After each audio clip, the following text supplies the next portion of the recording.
Hello, everyone. Yeah, welcome to today's teaching. So, excuse me. This is a series of Art of Religion into a Closer Walk with God. So, I started a topic last week, but it was a little long. I couldn't finish it. So, that's what we'll be looking at today. So, I need to round it up. It started last week. The topic was, can God depend on you? This is the part 2 of it. Can God depend on you? So, last week, we looked at people that, let me use the word, pleased God or met God's standard. And God was able, when God had an assignment, he felt these people can deliver. He trusted the ability. He trusted them. He said, these ones can't fail me. So we look at, the first person that comes to my mind for this topic is Mary, the mother of Jesus. So we look at her attributes, what made her exceptional among other women that age that period. So we look at the qualities she has that made God trust her. So we couldn't go to the next character. So the next person we are going to look at today is the man Moses. So I'll give us a few recap of not so much recap, just few ones. So I'll give a very few brief recap. I said that God may not remember to call upon you when he had an assignment he needed to be done. If you put God at the periphery of your life, as in if God has something to send to somebody, he might not remember to call you because you didn't place God first. If you're the kind of person that you run your life, you run your show, once in a while it's okay, let me go to God. When God has an assignment, he might not trust you. So if you put God at the periphery of your life, he is not going to depend on you when he have important assignments to send to somebody.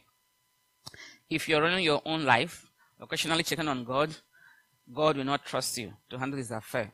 God will prefer someone who puts him first in all his endeavors. If you want God to trust you, if you want God to depend on you, make him first. Whatever you're doing, know that God, please come first. I remember God is always telling me this. Every time he will say, put me first and see what I can do with your life. So this statement runs to all the activities you do in a day. Now, you don't wake up in the morning and do all the chores, clean the whole house, wash the whole place. It's okay, by 11 a.m. or 12. It's okay, I've not even prayed. It shouldn't be that way. I mean, if you're the kind of person that don't go to work early in the morning. So I said, don't wake up in the morning and do all this running around. And remember, when half of the day is gone, I've not even prayed. That's not God's position. God is not supposed to be second position. It's supposed to be first place.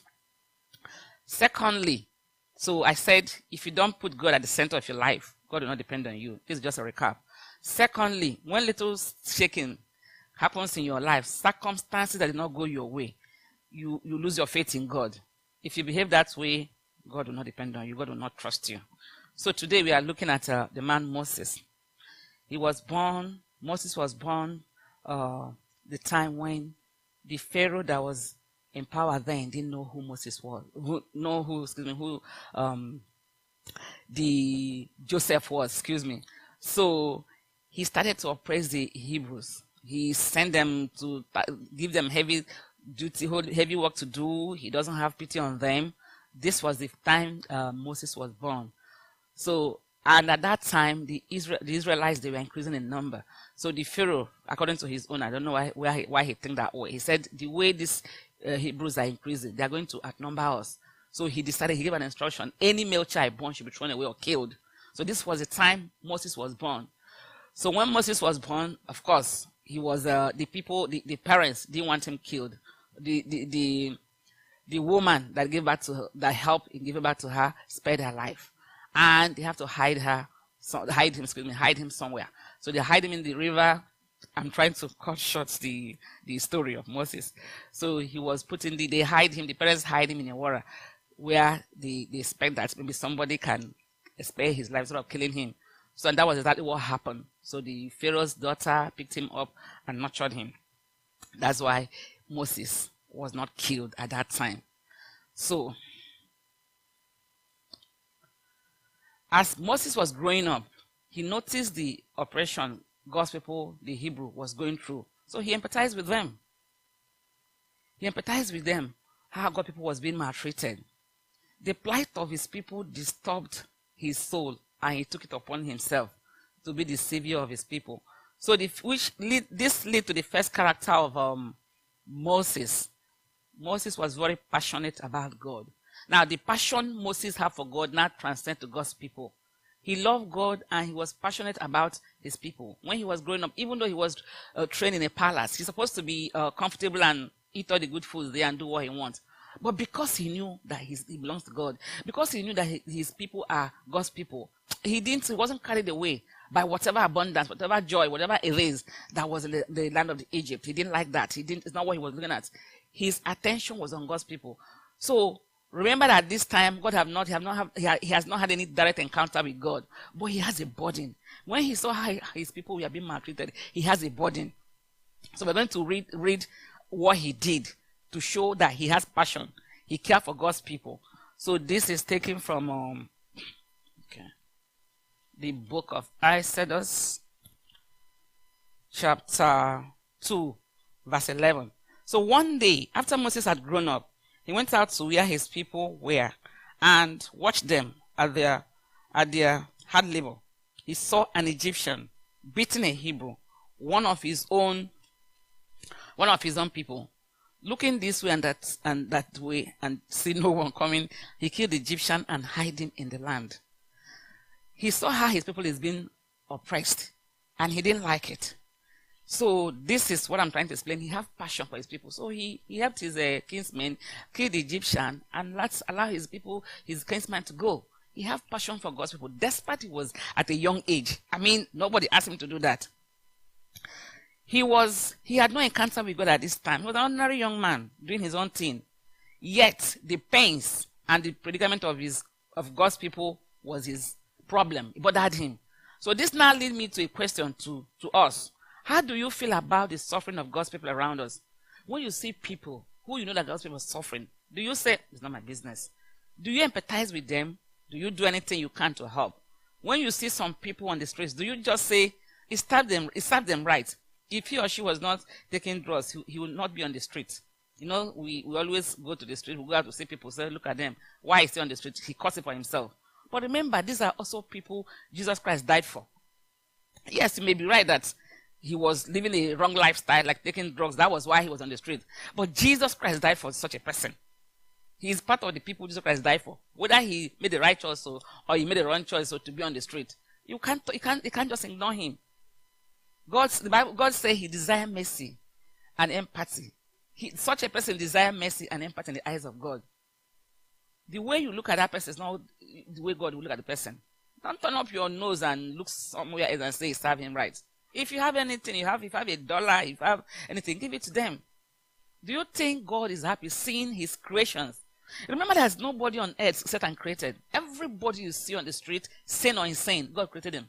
You think God is happy seeing his creatures? People he allowed his son to die for on the street, in the cold, in the sun, in the whatever is climate, they're in the street. Some of them, not everybody. You think God is happy? Satan has bounded these ones, held them in captivity. That's why they can't stay off the drug, which eventually could put them on the street. So what can you do for God? When you see such people, just like I was talking about Moses, have compassion for them. Show mercy. You can't do much for God. You can't say, God, today you have to come to my house and eat dinner. But when you use $2 or $3 and get a sandwich and give to the person on the street, that's just lunch for you've given God lunch. You've done something for God and he will appreciate it. So what am I saying? With the first character of Moses, which I admire, is his passion for God. That passion for God shows in his own people. He felt their pain. I mean, he's a young man. Nobody's expecting him to go and do anything. But he felt it. Why are my people being oppressed like this? So that's why I say in our own condition these days, when you see people bound up, doing what they're not supposed to be doing, don't just judge. Don't be too judgmental. Because whoever, if you're acting right, if you're not acting right, God created everybody. God wants his people to be good. God doesn't look at a madman on the street and feel the way you're feeling.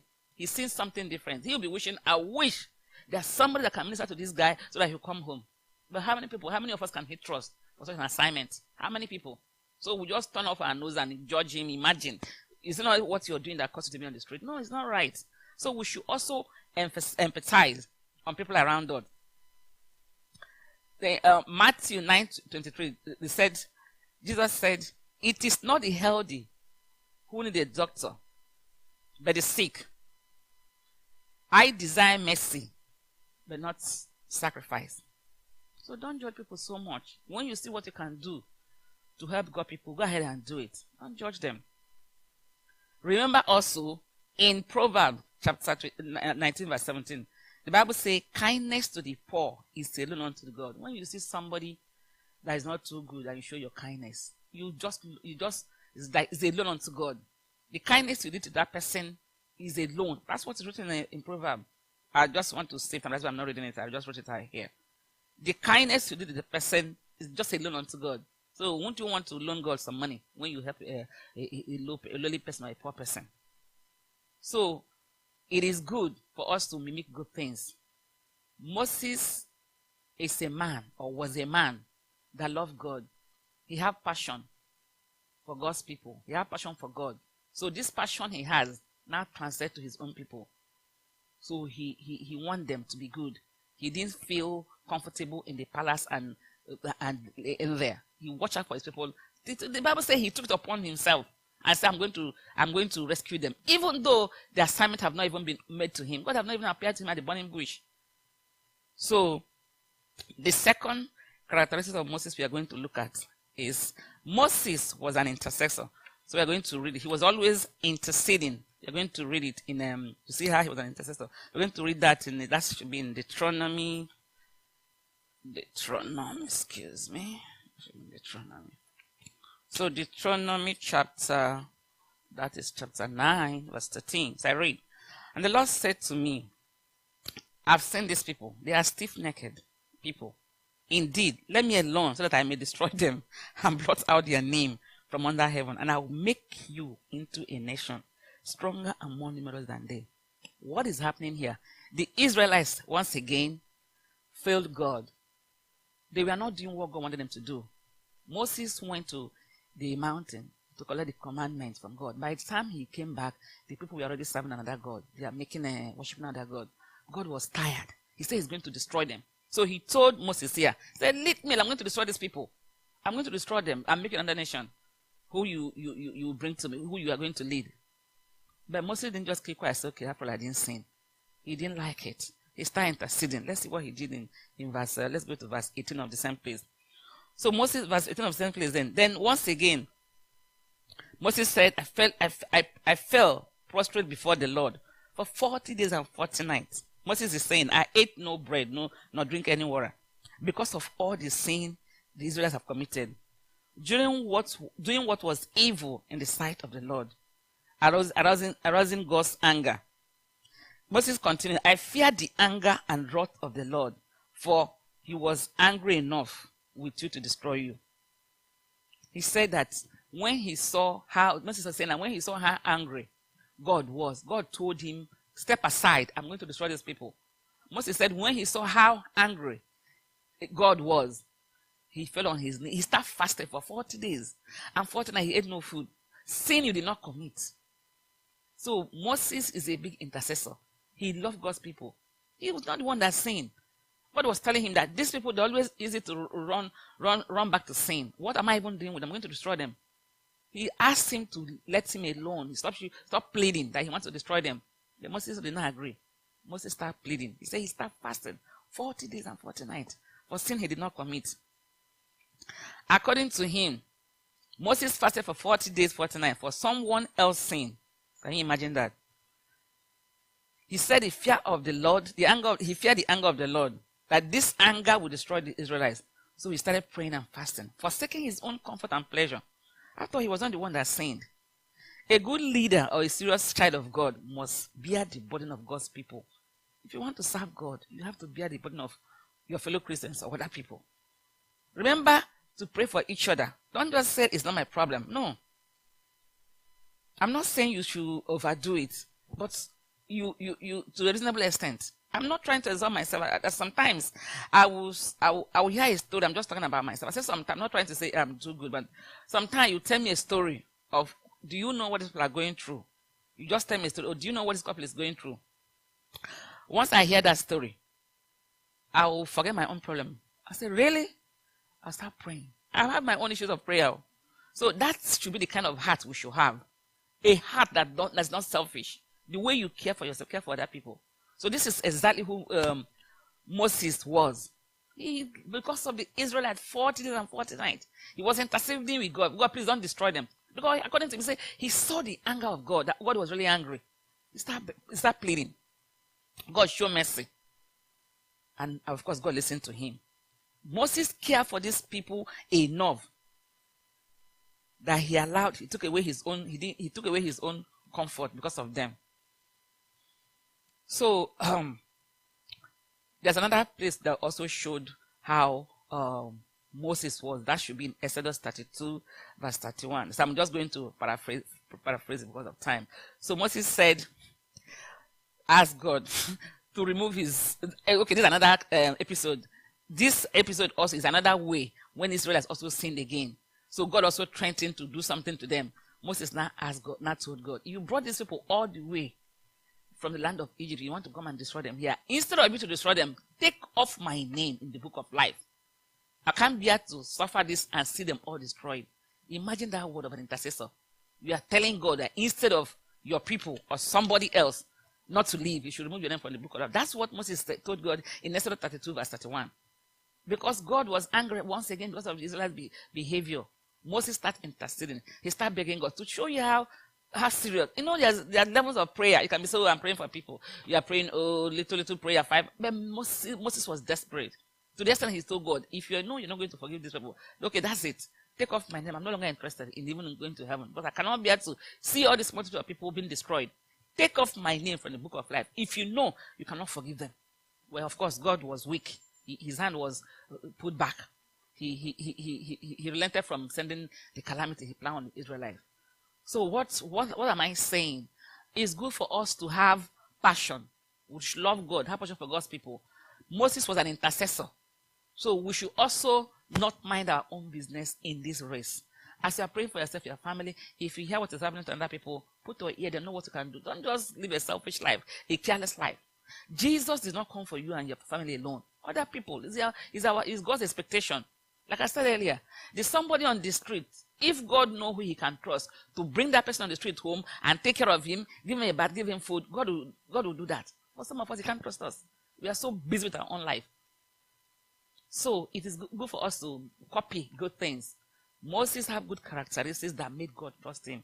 Remember, our topic is, can God depend on you? So these are a few qualities of Moses which made God to trust him and depend on him when you have an assignment to send. So that is it for today. Thank you for listening.